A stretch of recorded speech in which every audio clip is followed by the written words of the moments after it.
Voilà, on commence le cours, on est aujourd'hui le mardi 24 novembre, on est le 7 qui se lève, et on a déjà vu pas mal de textes ces 2 derniers jours. Aujourd'hui, on va, je pense, voir beaucoup moins de textes, parce qu'aujourd'hui on va commencer à, entre aujourd'hui et demain, à expliquer une ou des notions qui sont extrêmement profondes, un petit peu complexes, et même nouvelles, même nous qui étudions d'une certaine manière les profondeurs et les secrets de la Torah depuis fort longtemps, les notions que je vais expliquer aujourd'hui, comme vous le verrez, sont relativement nouvelles, surtout au niveau de leur formulation.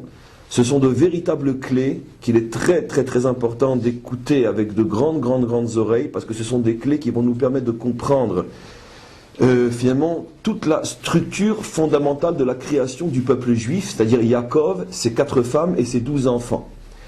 Et donc aujourd'hui on va donc apprendre des notions, encore une fois, nouvelles, qui vont nous permettre après de traverser énormément de sujets de la Torah, pour mieux comprendre pourquoi Yaakov a épousé 4 femmes, pourquoi il a eu au départ 12 enfants, et ce que sont donc les structures fondamentales du peuple juif et sa mission sur terre.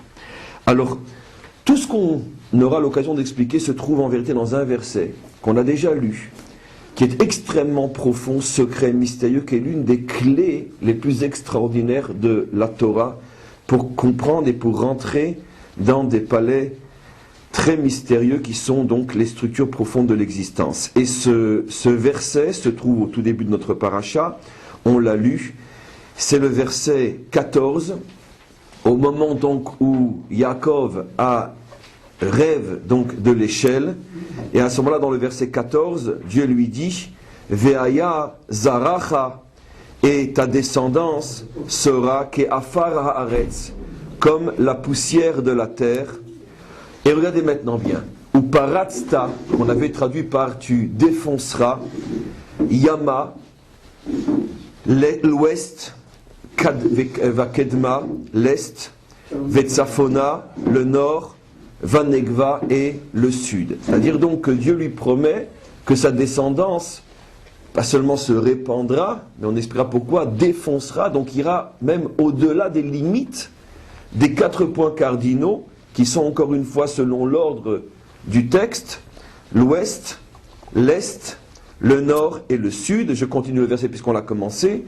Venivrechu becha kol mishpechot adama, et toutes les familles de la terre seront bénies par toi, ou bezarecha, et par ta descendance. Donc, la notion des 4 points cardinaux est extrêmement importante, parce que, évidemment, surtout dans notre paracha, elle est à mettre immédiatement en parallèle avec les 4 femmes de Yaakov, dans l'ordre où elles ont été données, Léa, Zilpa, Rachel et Bila.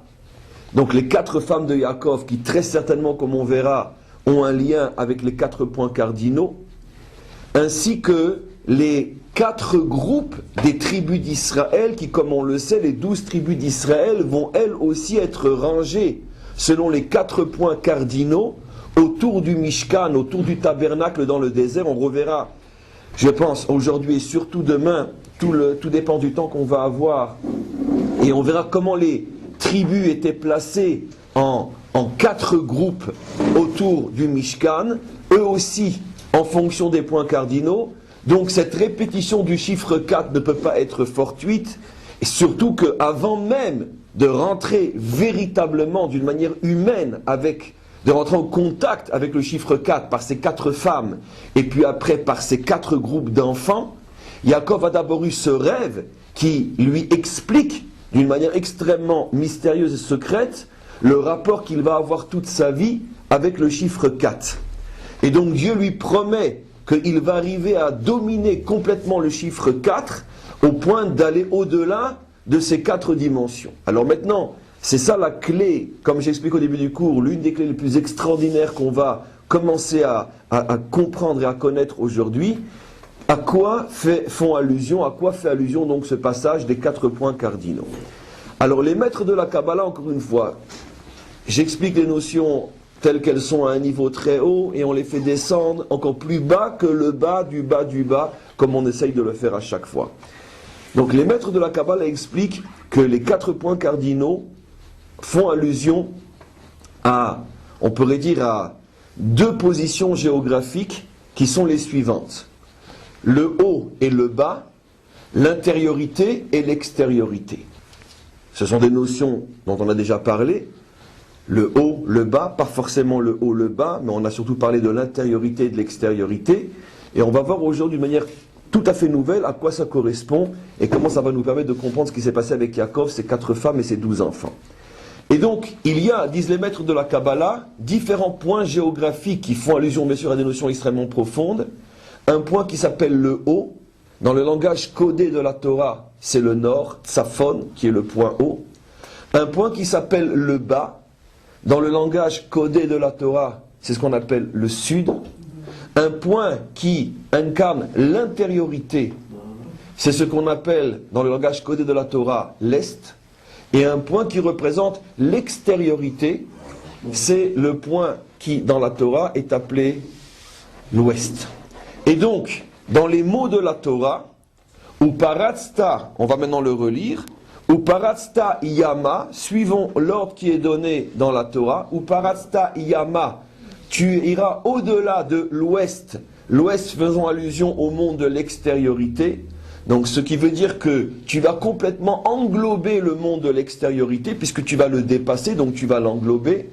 Après le texte dit Vakedma, on revient au point qui est à l'extrême opposé, qui est l'est, ce qui veut dire donc on est ici sur la dimension horizontale.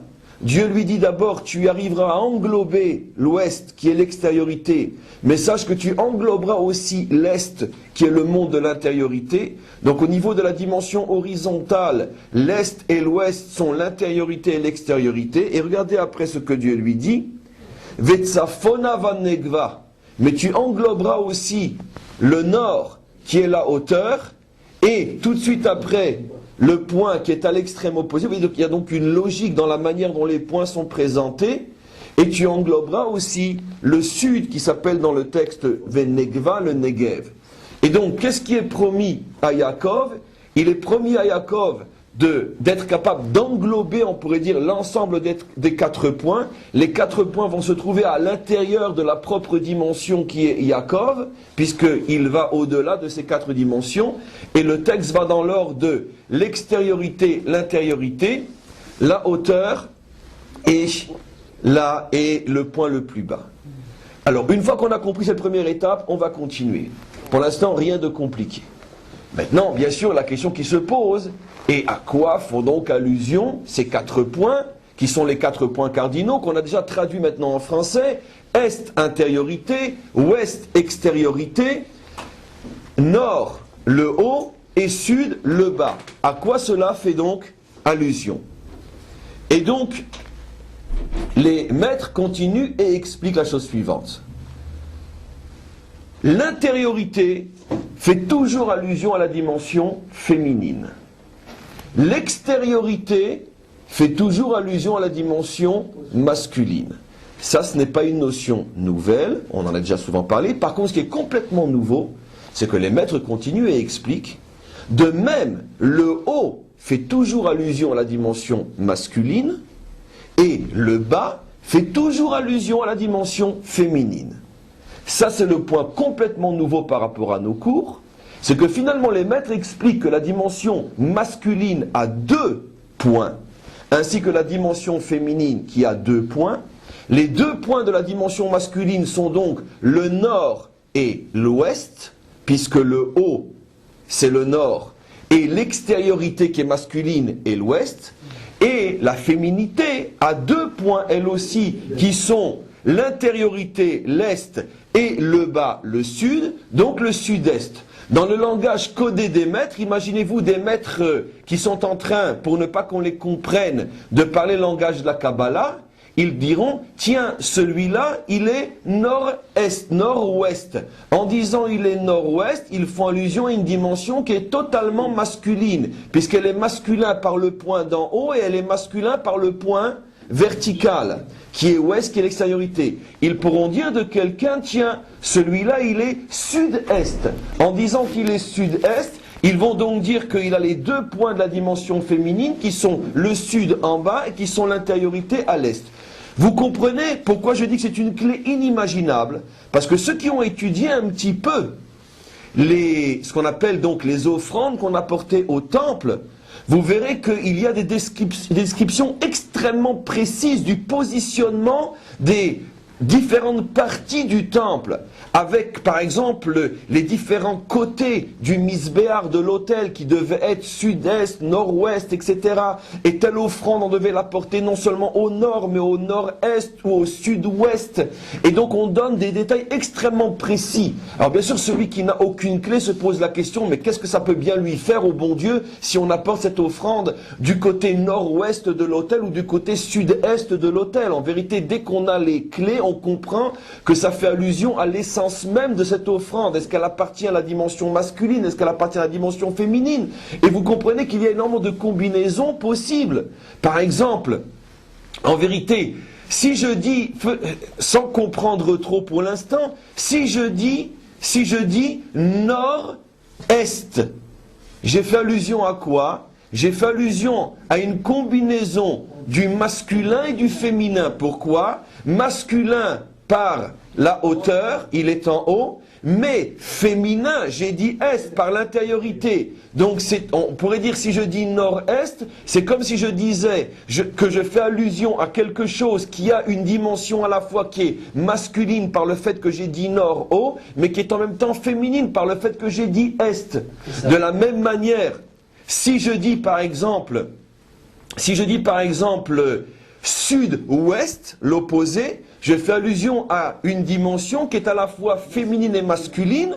Féminine dans le sens que j'ai dit sud qui est un point bas, mais masculine dans le sens que j'ai dit ouest qui est un point extérieur. Donc vous comprenez que toutes ces combinaisons qu'on va retrouver par exemple dans le positionnement des différents ustensiles du temple cachent des secrets inimaginables. Puisque à chaque fois, selon le point cardinal dans lequel je vais me trouver, ou plutôt que la Torah va me demander de me trouver, je vais savoir si la Torah met en évidence le masculin, le féminin ou une combinaison des deux. Donc on continue à avancer, on ne comprend pas encore grand-chose, mais pour l'instant on comprend techniquement au niveau des formes des notions nouvelles et extraordinaires. Comment des points cardinaux tout d'un coup se transforment en une autre dimension quand on décode qui sont les dimensions masculines et féminines. Alors maintenant, on pourrait donc se poser la question, pourquoi il doit y avoir deux dimensions masculines et pourquoi il doit y avoir deux dimensions féminines? Puisque j'ai expliqué que le nord est masculin, j'ai expliqué que l'ouest est masculin, donc il y a deux dimensions au niveau masculin, j'ai expliqué que l'est est féminin, mais que le sud aussi est féminin, donc il y a donc deux dimensions au niveau du féminin. Je veux simplement asseoir cette image dans quelque chose d'extrêmement concret, pour que vous compreniez que jusque dans les moindres détails de l'existence entre un homme et une femme, on retrouve effectivement ces notions-là. Par exemple, dans l'union entre un homme et une femme, où il y a le masculin par excellence qui s'unit au féminin par excellence. Regardez, on retrouve le schéma. Le masculin est en haut, donc il est nord, et pour pouvoir s'unir, il a besoin d'extérioriser une partie de lui-même afin de rentrer dans une dimension qui est en dessous et qui est intériorité. Donc la femme au moment de l'union, elle est sud-est, elle est sud puisqu'elle est en bas et elle est est puisqu'elle est intériorité puisqu'on la pénètre, tandis que l'homme au moment de l'union, il est nord-ouest puisqu'il est au-dessus le nord et il est ouest, il est l'extériorité puisqu'on a défini l'extériorité comme étant l'ouest. Donc on voit que dans des choses aussi, on pourrait dire, apparemment banal que l'union entre un homme et une femme se cache des secrets absolument inimaginables qui s'enracinent dans, on pourrait dire, les plus hautes sphères de la Kabbalah et qui sont, d'une certaine manière, au moins sous une forme allusive, dans le verset qu'on vient de lire. Alors, on a mis en évidence, je reviens à la parenthèse de l'union entre un homme et une femme, je reviens donc sur ce qu'on a expliqué, qu'apparemment il y a deux dimensions masculines et il y a deux dimensions féminines. Le fait que chaque dimension est doublée nous permet de commencer à comprendre comment se fait-il que chaque femme qui a été donnée à Yaakov était elle-même doublée. puisqu'en vérité, comme on le sait, Yaakov n'a épousé que 2 femmes véritablement. Il a épousé Léa et Rachel, dans l'ordre où elles ont été données. Mais d'un autre côté, chaque femme est venue avec quelqu'un, presque même sans demander son avis à Yaakov. Yaakov, lui, il a au plus épousé 2 femmes, mais à chaque fois, cette femme est venue avec une autre. Donc on voit bien que la Torah, d'une certaine manière, met en évidence le fait qu'il y a une femme essentielle et il y a celle qui accompagne. Donc une dimension féminine qui est rajoutée. Dans le langage codé de la Torah, la dimension rajoutée s'appelle la shifra, la servante qui est au service d'eux. Et donc on voit effectivement que chaque dimension féminine est doublée et on retrouve, mais j'expliquerai plus profondément dans la suite du cours et peut-être demain encore pourquoi, on retrouve que donc que chaque dimension féminine est doublée. On retrouve dans les 4 femmes de Yaakov, on retrouve effectivement la dimension double à chaque fois. Par exemple, il ne serait pas interdit de penser qu'une femme de Yaakov est nord, que celle qui l'accompagne est son côté. Qu'est-ce qui va avec le nord? Le nord est masculin, donc qu'est-ce qui va avec le nord? Va à l'est. Donc on pourrait imaginer qu'une femme, puisque évidemment on ne parle pas ici de notions physiques, on a déjà expliqué des milliers de fois que le masculin et le féminin dont on parle dans la Kabbalah n'ont rien à voir avec l'aspect physique des choses. Une femme physique peut très bien avoir une dimension masculine et un homme physique, rappelez-vous tous les cours sur Yaakov et Esav, peut très bien avoir une dimension féminine. Donc on pourrait très bien expliquer, c'est ce que je vais vous montrer, qu'en vérité que les 4 femmes de Yaakov sont 2 dimensions.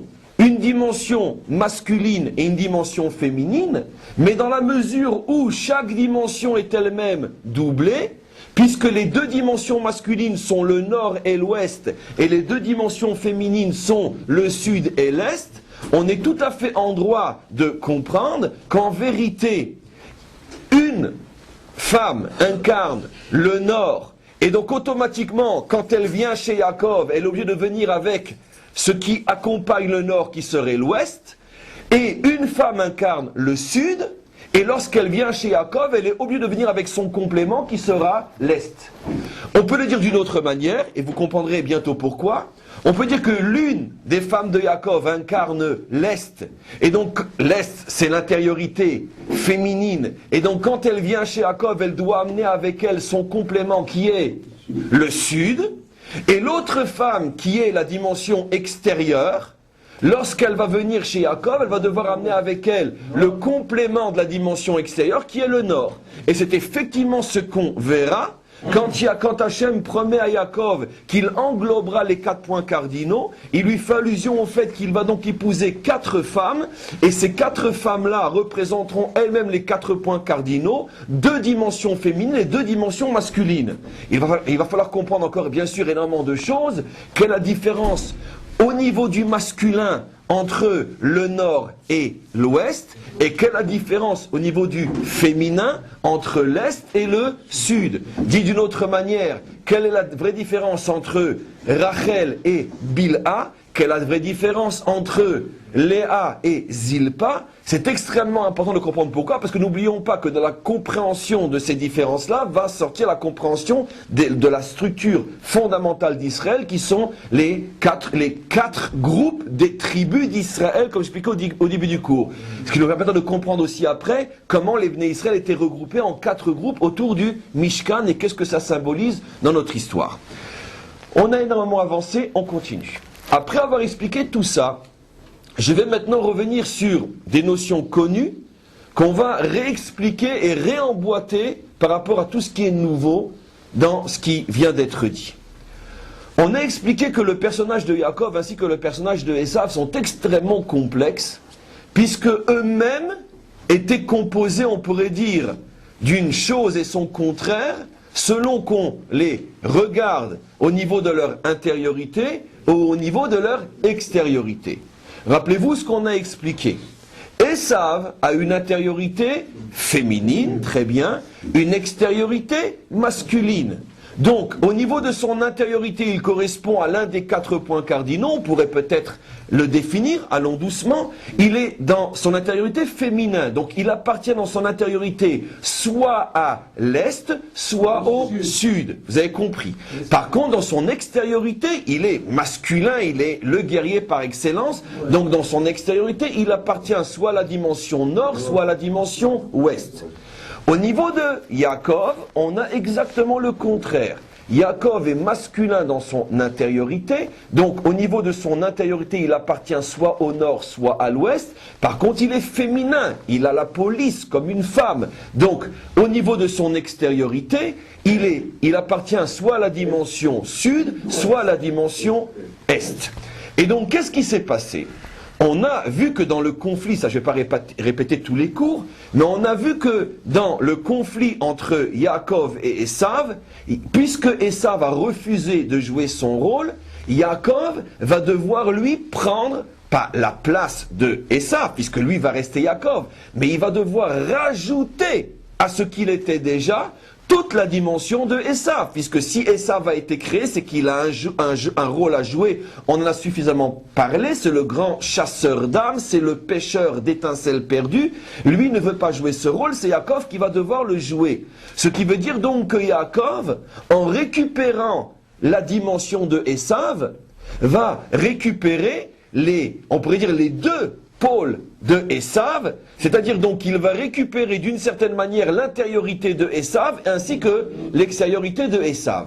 Et ce qui nous permet maintenant de comprendre une chose extraordinaire, ce que disent nos maîtres, que si tout s'était bien passé, entre parenthèses, normalement Yaakov n'aurait dû avoir qu'un seul zivoug qui était Rachel et sa servante, ça c'est obligatoire, comme on verra pourquoi, les 2 dimensions qui vont toujours ensemble, puisqu'il y a 4 points cardinaux, 2 féminins et 2 masculins, et Esav aurait dû épouser Léa et sa servante, mais Léa étant la femme véritable. Et qu'est-ce qui s'est passé ? À partir du moment où Esav faillit à sa mission, et donc il est exclu, on pourrait dire, de la construction et de l'élaboration du peuple juif, et donc de son histoire, et que Yaakov est obligé de récupérer les dimensions perdues qui se trouvent à l'intérieur de Esav, automatiquement, à partir du moment où Yaakov récupère les dimensions perdues de Esav, il va donc forcément récupérer les zivugim de Esav. Et donc, automatiquement, puisque Léa et Zilpa étaient promises à Esav, il est donc tout à fait normal qu'à partir du moment où Yaakov récupère ce qu'est Esav, il va donc récupérer en même temps, forcément, ce que Esav, avec qui Esav devait donc se marier, Léa et Zilpa. Et donc c'est la raison pour laquelle on va voir que va se constituer la famille d'Israël à partir donc de 4 femmes, mais comme, ça j'ouvre seulement pour l'instant une parenthèse, mais j'expliquerai ça que demain ou après-demain, mais seulement je suis obligé de le dire maintenant, comme ce n'était pas entre parenthèses vraiment prévu au programme que Yaakov se retrouve avec 4 femmes, il devait se retrouver lui avec 2, son frère avec 2, et ensemble ils auraient dû constituer le Ham Israël, puisque ensemble on aurait eu toutes les dimensions des 4 points cardinaux, mais qui se retrouvent au niveau de ces 2 personnages qui se seraient unis dans un même combat. Et d'une certaine manière, quand un homme marche sur 2 jambes, c'est beaucoup plus facile de tenir. Maintenant, le problème, c'est que Esav s'en va, Yaakov doit récupérer tout ce que Esav aurait dû faire, et donc il va se retrouver comme avec, d'une certaine manière, 4 dimensions sur une seule jambe. Et c'est pour ça que Yaakov est extrêmement fragile, et c'est ça le symbole qu'on verra la semaine prochaine, sur le fait que Yaakov boite. Il est frappé à la hanche, il boite parce que c'est très dur pour lui de supporter les 2 nouvelles dimensions qui ne sont pas véritablement les siennes. Ça va lui prendre énormément de temps pour intégrer, comme d'ailleurs une greffe pour qu'elle fasse partie intégrante du corps, ça prend du temps. Et donc c'est comme une greffe, Léa et Zilpa chez Yaakov, c'est pour ça que ça le fait boiter, et c'est pour ça qu'il va donc d'une certaine manière y avoir une concurrence grave et un conflit et des tensions graves entre ces 2 femmes, qui va surtout exploser au niveau du conflit entre les 2 fils de ces 2 femmes qui sont Yehuda et Yosef. Donc vous comprenez pourquoi j'ai expliqué que ces deux femmes, Bila et Zilpa, proviennent en vérité du Zivouk de Esav, pour mieux comprendre d'abord pourquoi Yaakov se retrouve avec 4 femmes, et aussi pour comprendre pourquoi il va boiter. Le boitage de Yaakov, c'est le symbole de la dispute entre ces deux femmes, c'est le symbole surtout de la dispute jusqu'à la déchirure totale entre ces deux fils issus de ces deux femmes. C'est ça le boitage de Yaakov. Mais Yaakov n'a pas le choix, Yaakov est obligé d'assumer le double rôle, puisque Esav ne veut pas lui-même assumer son rôle, oui. Intéressant, c'est que si ça s'était passé comme prévu, et donc Esav avait épousé Léa et Zilpa, il aurait eu 8 enfants sur les 12, ce qui représente la double part du Béchor. Absolument, absolument. Absolument. Esav aurait eu 8 et Yaakov aurait eu 4. Bien qu'il y a d'autres sources qui disent exactement le contraire, mais il y a une source qui dit ce que tu dis, que normalement ce qui était prévu c'est Léa et Esa 8 et Yaakov et Rachel 4. Et donc, en tout cas, c'est pas ce qui s'est passé, parce que c'est pas ce qui devait se passer, peu importe. En tout cas, maintenant, on va continuer. Après avoir compris tout ça, on va maintenant voir un nouveau volet. Ancien et nouveau à la fois. Ancien en ce sens que je vous ai toujours expliqué que le rôle de la femme est de compléter l'homme. Ça, ce n'est pas nouveau. Par contre, ce que je ne vous ai jamais expliqué, ou peut-être que par allusion, c'est que la femme complète l'homme de 2 manières qui sont des fois radicalement opposées. Bien qu'on a touché cette notion au niveau du fruit, des fois la femme est écorce, des fois elle est noyau, avec des fonctions à l'extrême opposé, on va affiner cette notion. Il y a des fois où le zivouk féminin, le zivouk de la femme, je parle maintenant de la femme physique, pas de la femme spirituelle, car un homme peut être une femme spirituelle, je parle de la femme physique, Rachel, Léa. Parfois le rôle de la femme est d'aider l'homme à dévoiler une potentialité qu'il n'arrive pas à dévoiler. Parfois, le rôle de la femme est inverse, ou disons différent. Le rôle de la femme est de compléter son mari dans une dimension qui lui fait défaut et qui, parce qu'elle lui fait défaut, il est déséquilibré. Par exemple, un homme qui aura tendance à trop s'investir dans un caractère ou dans un tempérament particulier, au point que on pourrait dire son investissement extrême dans ce tempérament le déséquilibre, sa femme, si est une véritable épouse, un vrai zivoug, va jouer le rôle, on pourrait dire, de balance, de l'aider à, on pourrait dire, se compléter grâce à une dimension nouvelle apportée par la femme qui est généralement à l'extrême opposé de celle dans laquelle l'homme se laisse aller. Donc la femme a soit le rôle de dévoiler, soit le rôle de compléter. Elle dévoile, c'est un travail en soi. Quand son mari n'arrive pas à exprimer quelque chose qu'il a au plus profond de lui, la femme va servir de catalyseur pour dévoiler ce qui est caché dans l'homme. Ou des fois la femme va jouer un rôle très différent, elle n'est pas là pour dévoiler, elle est là pour être la balance, le deuxième poids de la balance qui est équilibre. Donc j'ai trouvé le mot, soit le zivoug est un zivoug, on pourrait dire, de dévoilement, soit c'est un zivoug d'équilibre.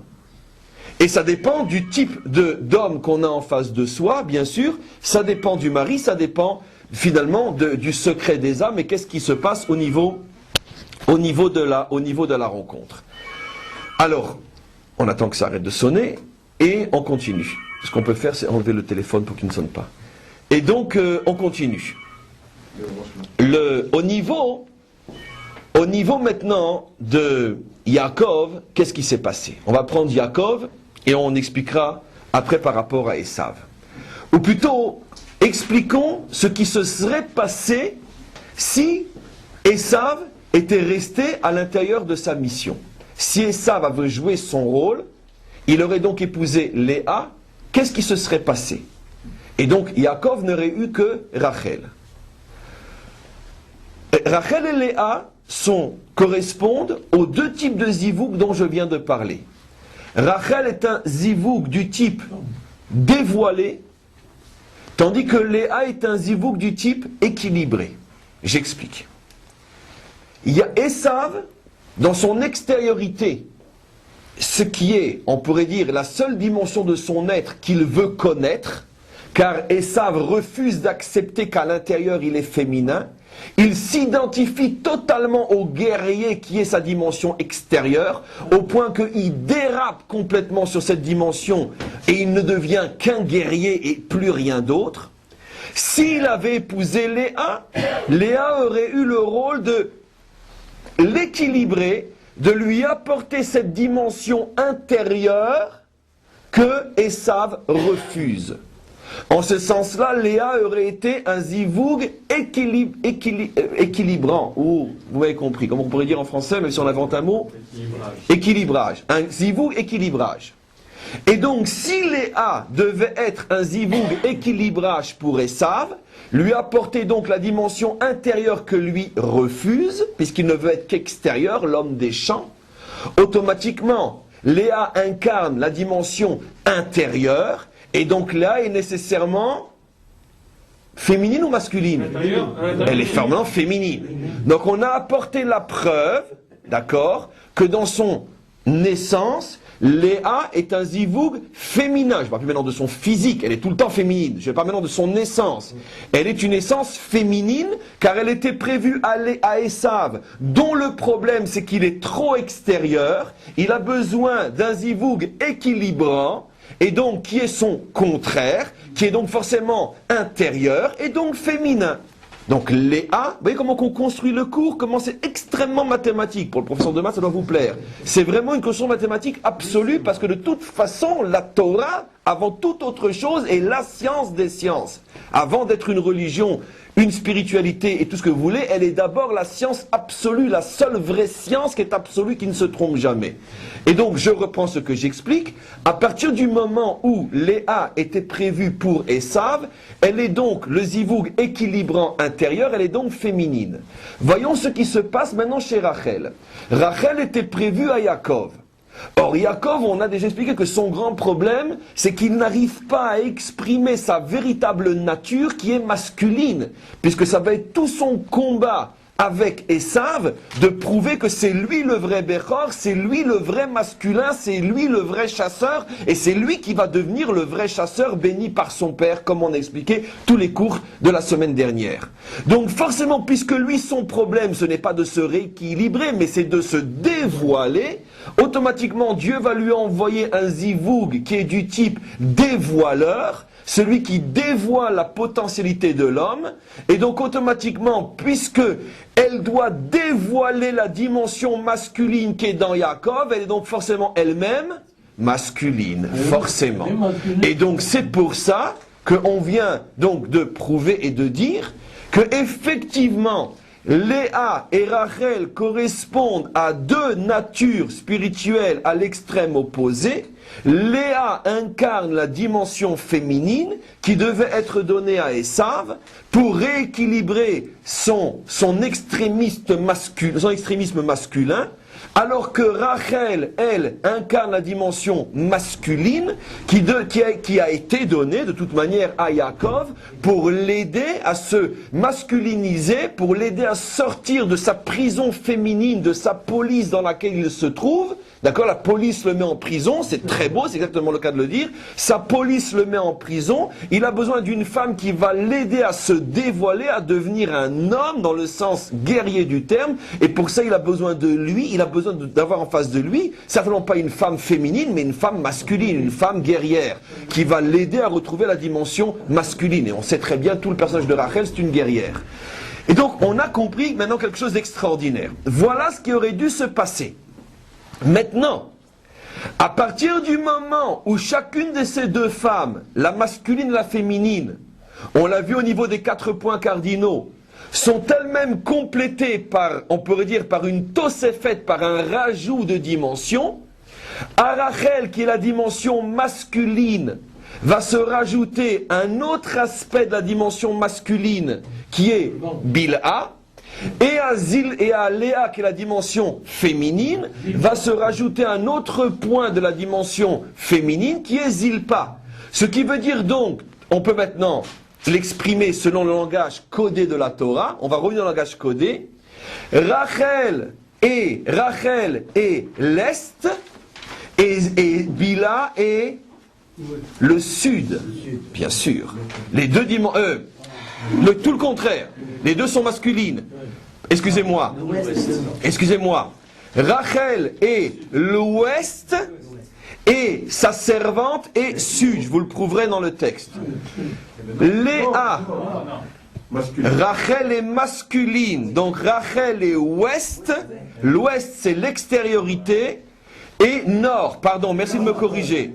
Rachel est ouest et la dimension qui vient s'associer à elle est Bilha, d'accord, dont le fils d'Anne campera au nord, pour vous dire tout de suite où on va le retrouver, c'est le chef des tribus du nord, et donc Bilha est la dimension nord qui se rajoute à la dimension ouest. Donc je répète, on pourrait dire que le duo Rachel et Bilha s'appelle ouest-nord ou nord-ouest. Mais en vérité, pour le dire dans l'ordre de la grandeur, ce duo s'appelle ouest-nord. À l'opposé, Léa et Zilpa, Léa est l'est, l'intériorité qui vient se compléter avec l'autre dimension féminine qui est le sud. Et c'est pour ça qu'effectivement que l'enfant de Zilpa sera au sud comme on verra. Et donc, on a trouvé effectivement ce à quoi fait allusion le verset lorsqu'il dit « Je vais te donner les 4 points cardinaux ». Je vais te donner, puisque maintenant tu as pris la dimension de Esav, je vais te donner maintenant la dimension de Esav, qui normalement aurait dû être chez lui, qui est le Zivoug, qui s'appelle sud-est, c'est-à-dire Zilpa et Léa. Mais je te donnerai aussi, de toute façon, ton zivou, car tu es quoi qu'il en soit resté Yaakov. Je vais te donner aussi le zivou qui s'appelle nord-ouest, qui est Rachel et Bilha. Ok, on a compris? Maintenant. Oui? Pourquoi est-ce qu'il y a besoin d'avoir J'ai pas expliqué encore, j'ai pas du tout expliqué. J'ai simplement montré que on peut dire, ce duo existe au niveau des 4 points cardinaux, et j'expliquerai au fur et à mesure à quoi ça correspond, effectivement, ce duo masculin et ce duo féminin. Et bien évidemment, mais c'est forcément utile, puisque ça fait partie des structures fondamentales du monde, de l'espace, puisque l'espace a 4 dimensions, et on voit combien c'est important, puisque le peuple juif va être regroupé en 4 dimensions autour du Mishkan, qui est finalement le point central, la 13e dimension, autour duquel s'organisent les 12 en 4 x 3. Et on a 13 dimensions, qui est la valeur numérique du mot Echad, l'unité parfaite, comme on le sait. Donc, on a compris comment les choses se placent. Alors maintenant, où Yaakov boite? Yaakov boite de quel côté? Du côté sud-est ou du côté nord-ouest? Et Yaakov boite du côté sud-est. C'est-à-dire, j'explique. Vous allez maintenant comprendre pourquoi Yaakov sait, et c'est la vérité vraie, que son seul et vrai zivoug est le zivoug nord-ouest. Pourquoi, dès qu'il voit Rachel, il l'embrasse, sans même, on pourrait dire au point que les maîtres du Midrash du Talmud s'étonnent, sont choqués. Vous pensez bien, comment est-il possible? Tu vois une fille, tu l'embrasses tout de suite? Parce que Yaakov voit les choses à un niveau tellement haut qu'il oublie qu'il est aussi sur terre et qu'il y a, on pourrait dire, des convenances à respecter. Mais lui, il est trop haut pour se rappeler qu'il a aussi un corps et elle aussi, parce que lui voit tout de suite le ribourg des âmes. Et quand il l'embrasse, c'est l'union des âmes, comme on le sait. Roar, béroir, souffle dans souffle. Donc, et le souffle, c'est l'âme. C'est l'union des âmes. Dès qu'il voit Rachel, il comprend qu'il est en face de son zivoug. On comprend aussi pourquoi il aura un mal fou avec Léa et pourquoi le texte va dire qu'il n'aime pas Léa. C'est très facile à comprendre, j'explique. Qu'est-ce qui se passe? Qu'est-ce qui se passe? On a expliqué que Yaakov a besoin d'un zivoug qui l'aide à s'épanouir, qui l'aide à dévoiler ce qui est caché en lui. Lui, son problème, c'est qu'il souffre de sa difficulté à sortir de sa prison féminine, de sortir de cette identité qu'on lui a calquée d'être un homme d'études incapable de tenir un fusil à la main. D'accord? Tu n'es bon qu'à ouvrir des livres et à marmonner des psaumes. Tu n'es pas un homme d'action. Il souffre de ça. Il a donc besoin d'une femme qui va l'aider à dévoiler ce qu'il est véritablement. D'accord? d'une certaine manière, pour faire une parenthèse, d'accord, ce peuple qui pendant 2000 ans a été accusé de ne pas savoir, parce qu'on ne lui a pas laissé, de ne pas savoir tenir dans ses mains une pioche et une pelle, est devenu le numéro 1 mondial de l'agriculture qui enseigne l'agriculture au monde entier. Après avoir été privé d'une terre pendant 2000 ans, en 60 ans, on est devenu les plus grands exportateurs de sciences agriculture dans le monde entier. Pourquoi? Parce que c'est notre vraie nature, nous sommes le peuple de la terre. Nous sommes le seul peuple à qui Dieu a promis une terre. Pendant 2000 ans, vous avez tout fait pour bousiller notre nature, en faisant de nous des usuriers et des banquiers, mais voilà que notre vraie nature refait surface et on devient les numéros 1 de l'agriculture mondiale. Et partout dans le monde entier, on vient chez nous pour savoir comment on transforme un désert en paradis terrestre. Pourquoi? C'est notre vraie nature. C'est exactement le problème dont souffre Yaakov. Yaakov a une nature en exil qui va le libérer, le sortir de son exil, qui va être son messie, sa femme. Comme le dit la chanson, la femme est l'avenir de l'homme, en juif, on dira la femme est le messie de l'homme. Car un vrai zivoug, c'est trouver celle qui va être mon Mashiach, celle qui va faire de moi ce que je ne peux pas être sans elle. Et donc, en ce sens-là, elle est libératrice, elle est la force de la délivrance. C'est ce à quoi font allusion nos maîtres lorsqu'ils disent que toute délivrance est par le mérite des femmes. On le connaît cet enseignement, maintenant vous avez compris pourquoi. Parce que la femme joue le rôle de messie par rapport à l'homme. Et donc, c'est pour ça que dès qu'il voit Rachel, automatiquement, il comprend qu'il est en face de son libérateur. Il n'a pas besoin de Léa. Léa, au contraire, va le renfermer dans ce qu'il ne veut surtout pas être. Il ne veut pas être une femme, il veut être un homme. Donc, il ne peut pas supporter Léa. Léa, c'est la dimension intérieure qui n'est bonne que pour Esav. Mais lui, son problème, c'est pas Esav. Son problème, c'est qu'au contraire, il souffre d'une féminité extrême. Il a besoin de se viriliser. Il a besoin de Rachel. Donc, automatiquement, il ne faut surtout pas lui donner Léa, bien qu'elle va lui donner, on va voir pourquoi tout de suite. Donc, dès qu'il voit Rachel, qu'est-ce qui se passe? Il comprend que c'est son zivoug libérateur. Qu'est-ce qu'il fait? Il voit la pierre qui est sur le puits, et tout seul, il prend la pierre et il l'enlève. Il a retrouvé toutes ses forces. C'est ça l'image que la Torah veut nous montrer. Ça veut dire que tout d'un coup, il devient un surhomme, un surmec, un surviril. Alors que la Torah dit qu'il fallait que tous les bergers soient réunis pour enlever cette pierre, et seulement pas l'enlever, l'ota, la faire glisser. Lui, il vient et seul et il la prend. À quoi s'amuse la Torah? Qu'est-ce qu'on en a à foutre de savoir qu'il a ces forces-là? Parce que la Torah veut nous faire comprendre. Dès qu'il a vu Rachel, il a vu son vrai zivouk, celle qui va faire d'elle un homme. Et pour nous montrer dans son langage pédagogique comment il est redevenu un homme, à lui seul, il prend la pierre qu'on ne pouvait que déplacer à 10, il la prend, il l'enlève du puits. Donc il a bien compris que cette femme-là est la seule qui peut le sauver. Mais le problème, c'est que maintenant, il faut aussi qu'il passe à la caisse de ce qu'il a fait à Esav. Il lui a pris sa dimension, ou d'une autre manière, il est en train de la lui prendre, que ça va lui prendre des années jusqu'à ce que cette dimension s'installe véritablement en lui. Qu'est-ce qu'il peut me dire? À partir de quand véritablement la dimension esavique s'est installée naturellement en lui? À partir de quand? Qui devinera? La bagarre avec l'ange.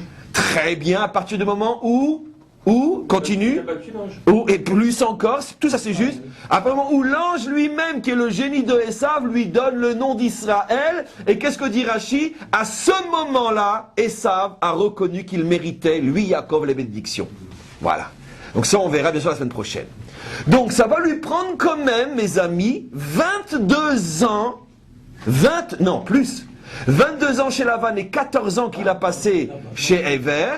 À un moment, ça va lui prendre 36 ans avec 4 femmes et 12 enfants, donc il en a passé du chemin pour qu'il arrive enfin à installer naturellement la dimension de Esav en lui. Il aurait dû boiter depuis... Comment Il aurait dû boiter depuis le jour... Alors son combat avec...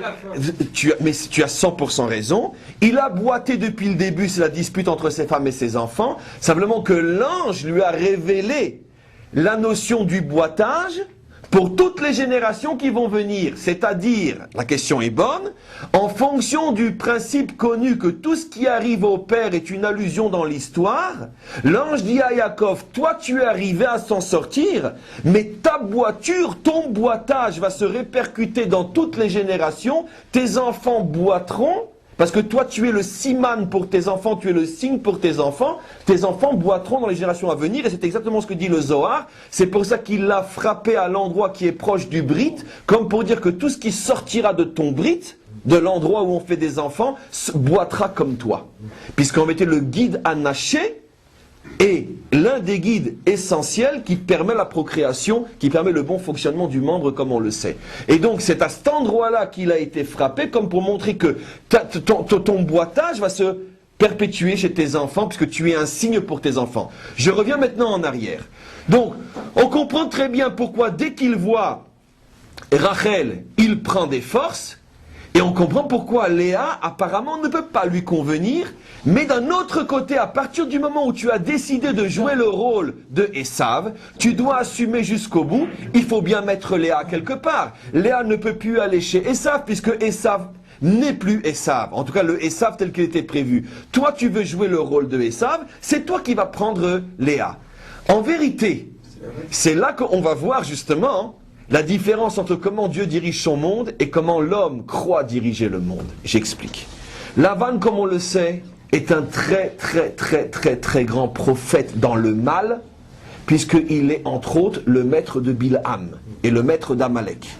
Donc, Bilham étant lui-même défini dans la Torah comme un homme aussi grand que Moshe Rabbeinu dans la prophétie, dans le mal, vous imaginez son maître. Vous imaginez très bien que Lavan, tout ce que je sais, ce que vous savez, il le sait des milliards de fois mieux que moi et que vous.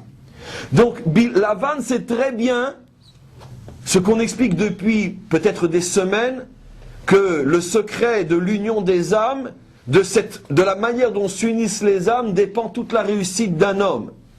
Dit d'une autre manière, la pire des choses qui puisse arriver à un homme sur terre, pire que l'enfer, mets-le avec quelqu'un qui n'est pas son vrai zivoug. Pareil pour la femme. Tu fais mettre ensemble des êtres qui ne sont pas le vrai zivoug, tu peux être sûr qu'ils sont fichus l'un et l'autre. Pourquoi ?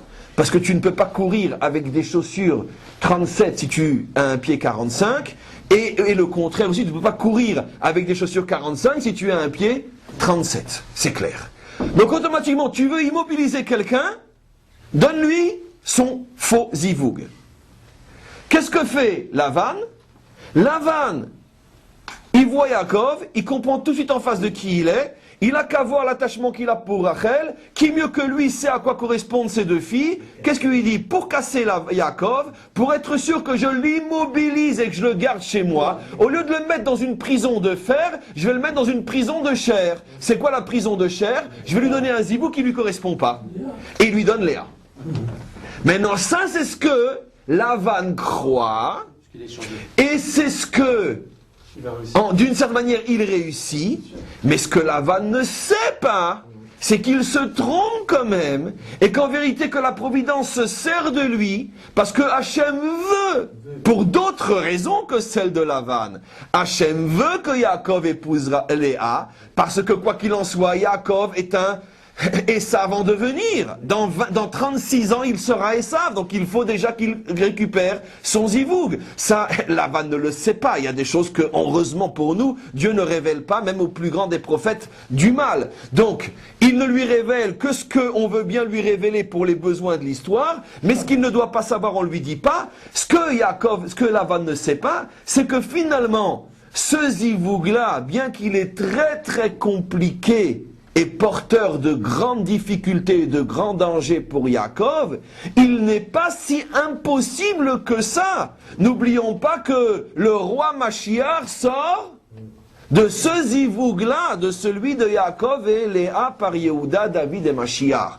Donc ça, bien sûr, Lavan ne le voit pas. Il ne comprend pas. Lui, il n'a qu'une idée en tête, foutre en l'air Yaakov.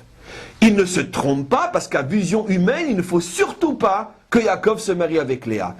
Maintenant, mieux que ça, même Yaakov ne le comprend pas. Il y a sur cette parcha-là un Zohar extraordinaire, sur ce passage-là où il est marqué que Yaakov, quand il se réveille et qu'il voit Léa, il commence à la haïr. Sur ce passage-là, il y a un Zohar accusateur sur Yaakov inimaginable qui dit la chose suivante. Comment toi, Yaakov, tu ne t'es pas rendu compte, je traduis pratiquement en français les mots du Zohar, comment tu ne t'es pas rendu compte que c'est pas la vanne qui t'a roulé, c'est Dieu qui a voulu, c'est providentiel. Tu as besoin de Léa puisque maintenant tu as pris les bénédictions de Esav. Donc forcément, en prenant les bénédictions de Esav, tu emportes avec toi tout ce qui appartient à Esav et donc Léa. Donc ça ne vient pas de la vanne, ça vient de la providence. Et de là, le Zohar, qu'est-ce qu'il met en évidence? Que même Yaakov n'arrive pas à comprendre à quel point il est manipulé positivement par la providence. Et pourquoi? Parce qu'il y a toujours la dimension de ce que l'homme peut comprendre en haut et celle de ce que l'homme vit en bas. Et par rapport à ce qu'il vit en bas, quand il voit Léa, il voit la femme par excellence qui ne lui correspond absolument pas. Quand il la voit, il panique. Pourquoi? Parce qu'elle ne fait que trop lui rappeler son problème.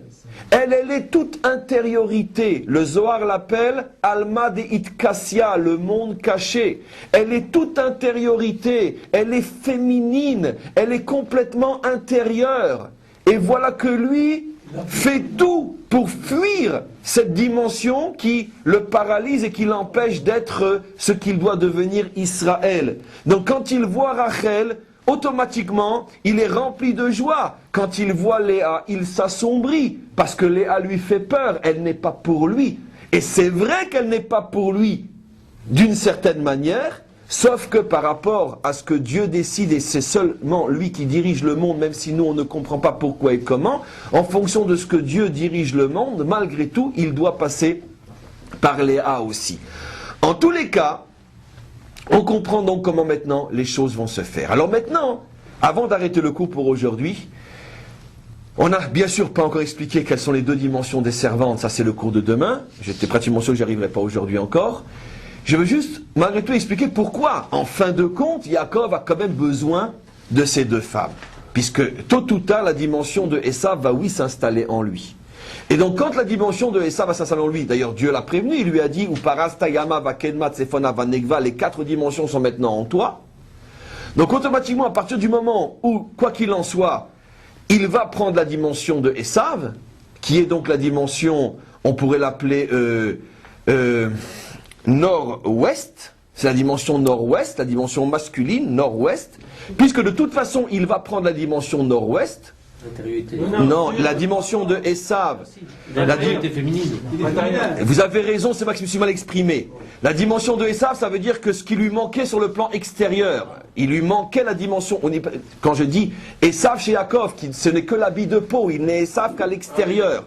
Comme il a besoin de récupérer la dimension, et qu'il a récupéré la dimension Esav, très bien. C'est-à-dire donc, ce qui est pour lui, les peaux extérieures, les mains sont de Yaakov, sont de Esav, et la voix est de Yaakov. Donc l'extériorité de Esav récupérée, ce qui est donc la dimension nord-ouest, promis par Dieu, qui lui dit, et tu engloberas même la dimension nord-ouest.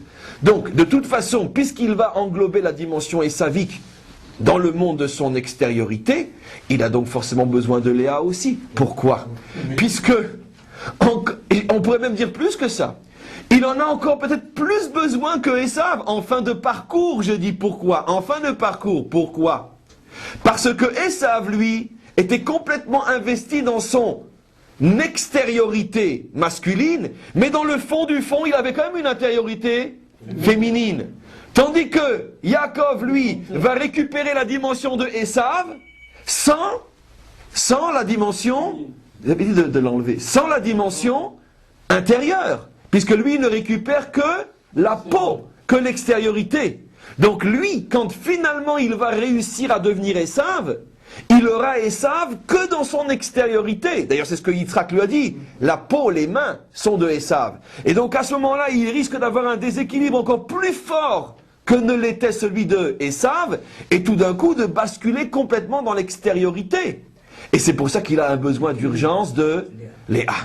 Maintenant écoutez-moi bien. Je fais maintenant, et je termine, juste pour, on pourrait donner plus de goût encore à ce cours, je vais vous expliquer ce que j'explique. Effectivement, on sait que de Yaakov, par l'intermédiaire de Rachel, et de Yosef va sortir le plus grand destructeur juif de l'histoire juive, qui s'appelle comment? Jéroboam, Yeravam. Celui qui va causer le schisme, la destruction du premier temple, conséquence deuxième temple, jusqu'à l'Inquisition et Auschwitz. Celui sur qui tous les malheurs d'Israël reposent sur sa tête, comme les prophètes lui ont dit. Sache que jusqu'à la fin des temps, à chaque fois qu'un juif souffrira, ça sera à cause de toi. Donc une très très très très grande crapule, dont on aura l'occasion de reparler quand on parlera de ce qui est sorti de Yosef. Or, Jéroboam, on le verra, je vous le dis maintenant sans expliquer pourquoi, incarne cette dimension masculine exagérée, dérapée complètement, qui est sortie de Yaakov et précisément de Rachel. C'est pour ça qu'en récupérant la force de Esav, Yaakov se met en danger. Parce que qui te dit que tu vas arriver à gérer? C'est pour ça que tu as un besoin d'urgence aussi de Léa. Mais lui, bien sûr qu'il ne le sait pas tout cela, parce qu'il n'était pas à notre cours. Et deuxièmement, parce que lui, il est dans l'histoire, et donc étant dans l'histoire, il ne peut pas le savoir. Parce que quand tu vis la chose, c'est pas aussi facile que quand tu es devant un livre. Tu es à l'intérieur d'eux. Mais Hachem, c'est ce qu'il fait. Parce qu'il viendra un jour où justement, la dimension de Esav risque de reprendre le dessus. Je vais juste simplement terminer le cours d'aujourd'hui en disant quand même une allusion assez extraordinaire. La plupart des notions qui ont été dites aujourd'hui, par exemple sur le nord, le sud, etc., sont des notions qui n'ont pratiquement été écrites et dites nulle part. Deuxièmement, il y a une allusion dans le texte quand ces notions-là devaient se dévoiler. Le texte dit « Ufaratzta, Yama vakedma, Tsafona vanegva ». « Ufaratzta ». Faratzta, Gematria 770. « Ufaratzta », le Vav qui est devant, fait allusion au 6e millénaire. La Torah dit, dans l'année 770 du 6e millénaire, le secret de ce verset se dévoilera. Mais plus encore, Faratzta, c'est les mêmes lettres que le mot Tsarfat. C'est-à-dire qu'un jour viendra où en langue française, la 770e année du 6e millénaire, le secret de ce verset se dévoilera et on arrête pour aujourd'hui.